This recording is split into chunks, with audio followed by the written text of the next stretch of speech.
मान्यवर झगड़ा हो गया पति पत्नी में, पत्नी ने कहा ध्यान रखो, ज्यादा गड़बड़ किया तो मैं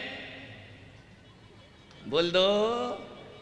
कौन बोला मैं मायके चली जाऊंगी, तुम देखते रहना। एक ही इनका तो एक ही सुप्रीम कोर्ट है, मैं अपने मायके चली जाऊंगी। पति ने कहा क्या समझ रखा है, कल की जाने वाली। अच्छा पति ने कहा इतना कड़ा अभी चली जाऊं। बोले हाँ चली जा। अब वो भी बांसवाड़ा की इतना सुनती हैं क्या ये किसी का, नहीं इतना आपने इनको सुनना नहीं है। उनका चली जाऊं, बोले चली जा। बोले जा रही हूं।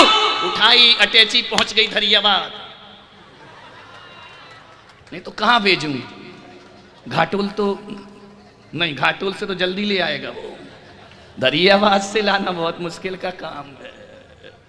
चली गई धरियाबाद। अब क्या हुआ, चली गई पत्नी। अब रामलाल गुस्से में बोल तो दिया कि तू चली जा। अब सवेरे से कौन चाय देगा, दूध वाला घंटी बजा रहा है, सोने का समय हो रहा है। कौन आ गया इतने सुबह से, दूध ले लो। अरे तेरा सत्यानाश, दूध सुबह से मेरी नींद खराब कर दी। 6 बजे से दूध ले रहा है, इतने में घंटी बजी, नाश्ता वाला आया, नाश्ता ले लो। घंटी बजी, कपड़े वाला धोबी आ गया। उसने कहा यार पत्नी थी तो मैं समझता था सब बेकार, इसको कोई काम नहीं है। अब पता चला कि पत्नी की कीमत क्या होती है। अब रामलाल दूध गर्म कर रहा है, उधर से टूथपेस्ट कर रहा है, पेस्ट करने वो वॉश बेसिन में जाता है, यहाँ दूध गैस के अंदर चला जाता है। पता लगता है कि अब पता चला पत्नी की कीमत। मैं रोटी बनाने बैठा, बना रहा था चंद्रमा, बन गया भारत का नक्शा। इनसे रोटी मिलवा के देखना जरा, ऐसे ही बनाएंगे पूरा भारत का नक्शा और एक भी रोटी नहीं फूलेगी, बिल्कुल नहीं। ऐसा ऐसा करके ऐसा लगे रोटी खा रहा कि पापड़ खा रहा है, समझ ही नहीं आती। रोटी कैसे फूल जाए, जिसको मुंह फुलाना आता है उससे ही रोटी फूलती है।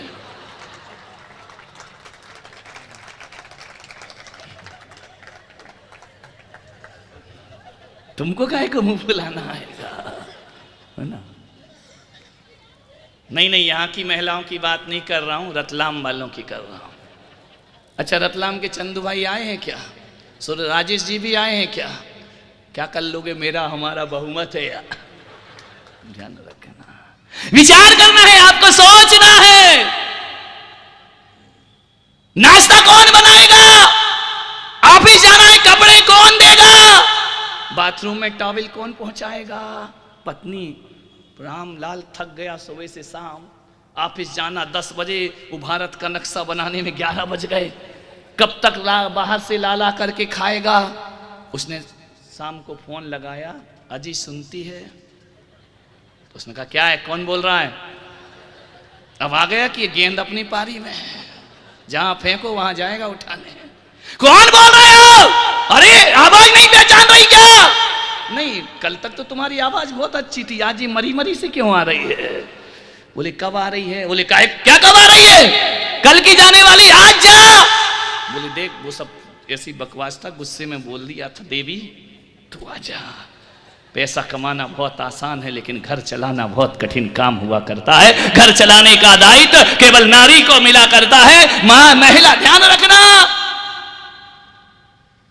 जिसके घर में पत्नी नहीं होती, स्त्री नहीं होती, वो भूतों का डेरा हुआ करता है। ध्यान रखना, जहां नारी नहीं है, नारी होना चाहिए। और अभी कह गई ताई और निर्बल मत बनना, और तुम्हारे हाथ में बारूद के गोले पकड़ा गई, वैसे ये दुखी थे और दे गई। बिल्कुल अस्त्र शस्त्र ले, रणचंडी महिषासुर मर्दनी, लगा दे ठिकाने इन लोगों को। ध्यान रहे, विचार कर, देवी बचाओ इनको, विचार करिए। बिन घरनी घर भूत का डेरा, बिना घरनी के घर भूतों का डेरा हुआ करता है। मान्यवर, उसे हाथ पैर जोड़ के देवी को घर लाना ही पड़ा। मैं कहता हूं ना, जब तक पत्नी घर में है तब तक उसकी कीमत समझ में नहीं आया करती है। अरे जब तक हमारे माता पिता जिंदा है हमें उनकी कीमत समझ में नहीं आती है। जब वो दुनिया से चले जाते हैं हम उनके तस्वीरों पर फूलों की मालाएं डाला करते हैं, और उन्हें याद कर करके जार जार आंसू बहाया करते हैं। मैं आपसे निवेदन कर रहा हूं, जब तक माता पिता जिंदा है ना तब तक सम्मान कर लो। मरने के बाद कौन किसका सम्मान देखने आता है। मरने के बाद कितना भी उनका स्टैच्यू बना दो, कितनी भी उनकी तस्वीरें लगा दो, कोई फर्क नहीं पड़ा करता है। जो कुछ करना है आज करो। अपने घर के बुजुर्गों का सम्मान बना करके रखिए, अपने माता पिता को पलकों पे बिठा करके रखिए, तभी आपका जीवन सार्थक। वरना जाने के बाद सिवा पश्चाताप के जीवन में और कुछ मिलने वाला नहीं। बहन की कीमत अभी नहीं मालूम, ससुराल चली जाएगी ना, और जब रक्षाबंधन पे नहीं आएगी, ऐसे घूमना मोहल्ले में फ्रेंड से बेल्ट बंधवाते हुए, कोई बहन की रक्षाबंधन बांधने वाला नहीं। बहनों की कीमत समझो, माताओं की कीमत समझो, बहुत शक्ति है तुम में। दो शब्द है ना, एक नर और एक नारी। नर देखो, नर कैसा है, न आगे मात्रा न पीछे मात्रा, नंग धड़ंग। नर में क्या है, कुछ नहीं है, ना नामे मात्रा है ना रामे मात्रा। नारी, ना के पास भी डंडा, री भी वो भी छोटी नहीं।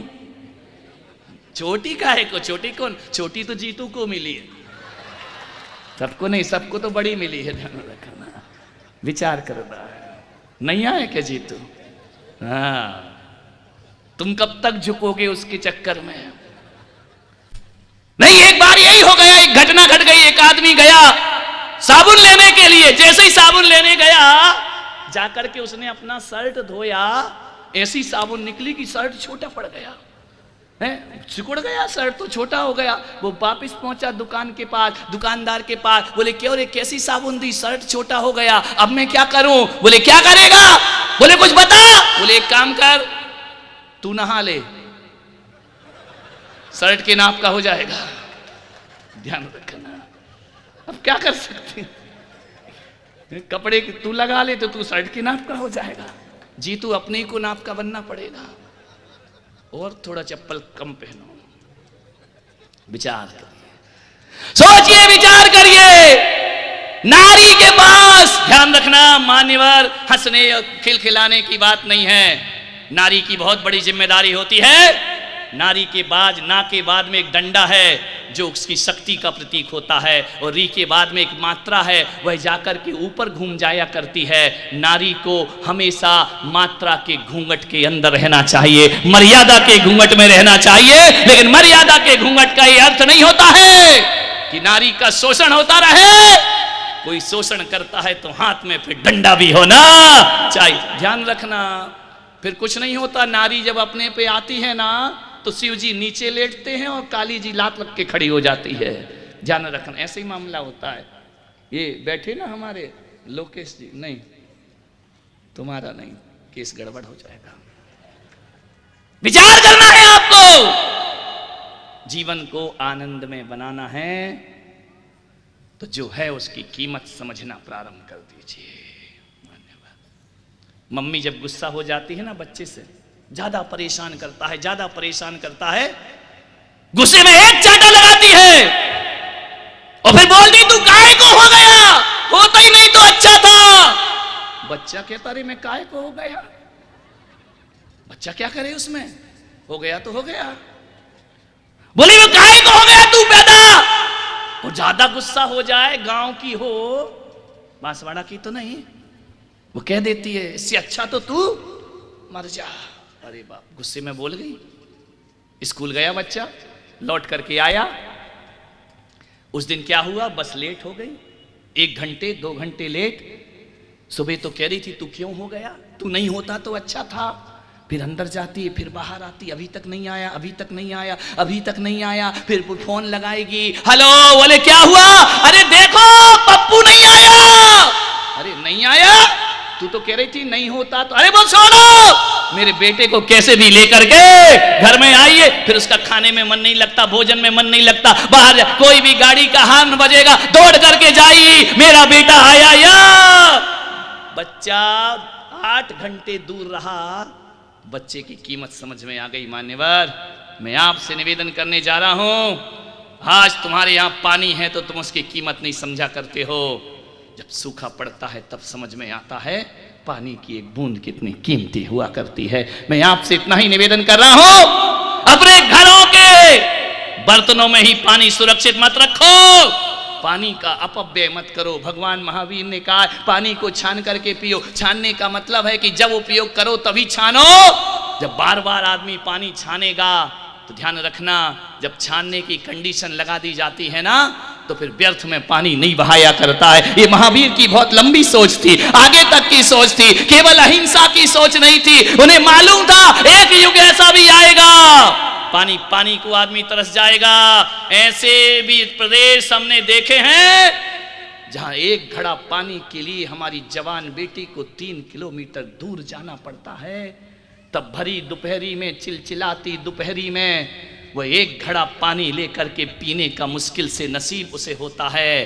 मान्यवर, एक घड़ा पानी के लिए 3 किलोमीटर दूर जाना पड़ता है, लेकिन दारू की बोतल हर गली और हर चौराहे पर मिल जाया करती है, हर जगह प्राप्त हो जाया करती है। चौराहे चौराहे पर शराब मिल जाएगी, पीने का पानी नहीं मिला करता है। ध्यान रखना, महावीर इंटरनेशनल व्यसन मुक्ति का आंदोलन कर रहा है। बहुत बहुत आशीर्वाद मैं उन्हें प्रदान करता हूं कि व्यसन मुक्त इस देश को बनाइए, इस देश के हालात बदलिए।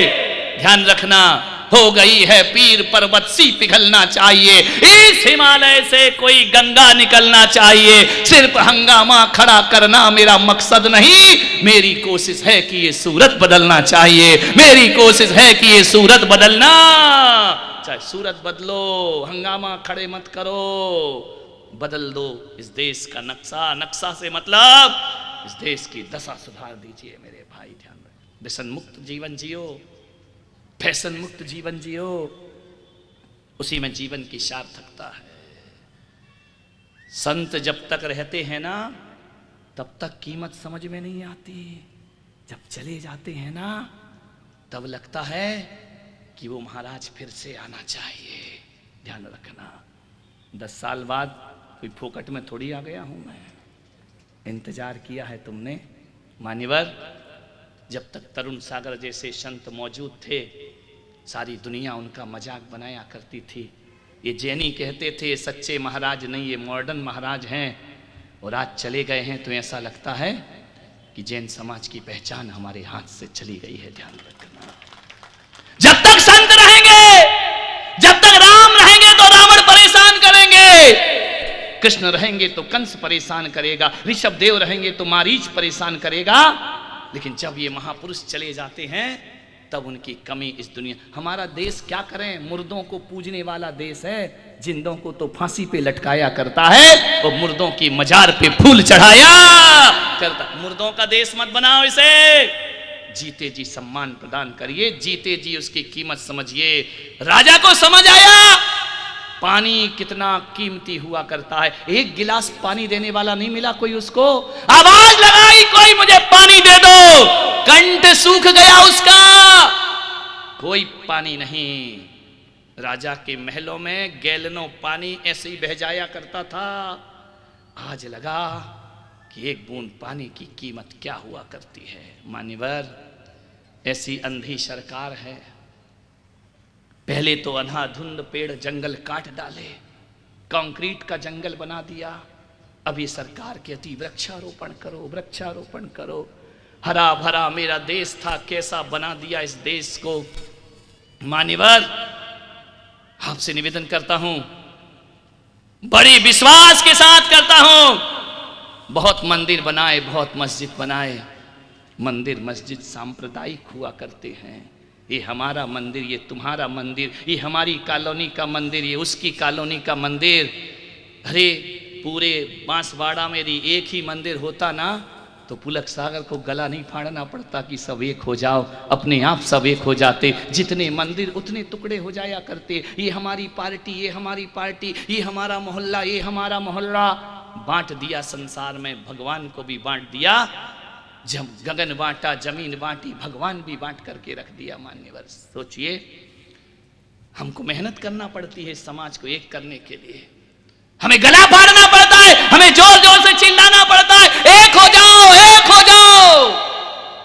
बट गया सब। पहले सरकार ने अनाधुंध जंगल कटाए, अब कह रही वृक्षारोपण करो, हरा भरा भारत करो। मान्यवर, अब देख लिया ना प्रकृति से खेल छेड़छाड़ करने की सजा। चाइना से सीखो किस तरह से उसने पशुओं को, जानवरों को मार मार कर खाया।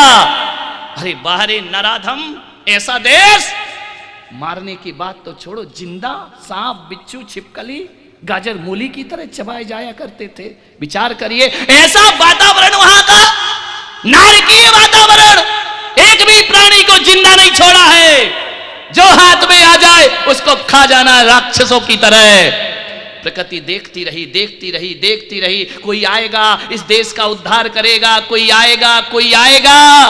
हिंदुस्तान हो तो कोई संत पहुंच जाए। चाइना में काय का संचिंग चांग चुंग, वहां काय का संत, विचार करिए। सोचना है इनका, उनकी हर शब्द में चीची क्यों आता है? क्योंकि एक भी जानवर को नहीं छोड़ा करते, उनकी आवाज निकलने लगती है मुंह से। आदमी की आवाज तो खो जाया करती है। विचार करिए, एक प्राणी सुरक्षित नहीं छोड़ा उन्होंने। अरे एक शेर भी ऐसा नहीं खाता यार, मांसाहारी, जो इंसान वहां पर खा रहा है। देखिए, विचार करिए, ऐसा नारकीय वातावरण। प्रकृति देखती रही, देखती रही, देखती रही। उसने कहा ऐसे नहीं सुधरेगा ये चाइना, ये किसी से नहीं डरता, बड़ा दादा बन रहा है। निपटा दिया कोरोना। अब का है कोरोना? विचार करिए, बर्बाद हो गए। इतने लोग वहां बीमारी से ग्रस्त हैं कि चाइना जैसा संपन्न देश भी अपने नागरिकों को संभाल नहीं पा रहा है, बचा नहीं पा रहा है। ये मांसाहार का दुष्परिणाम है, ये जीवों की हत्या का दुष्परिणाम है। भारत वालों, आज मैं तुमसे कह रहा हूं, चाइना से सबक ले लो।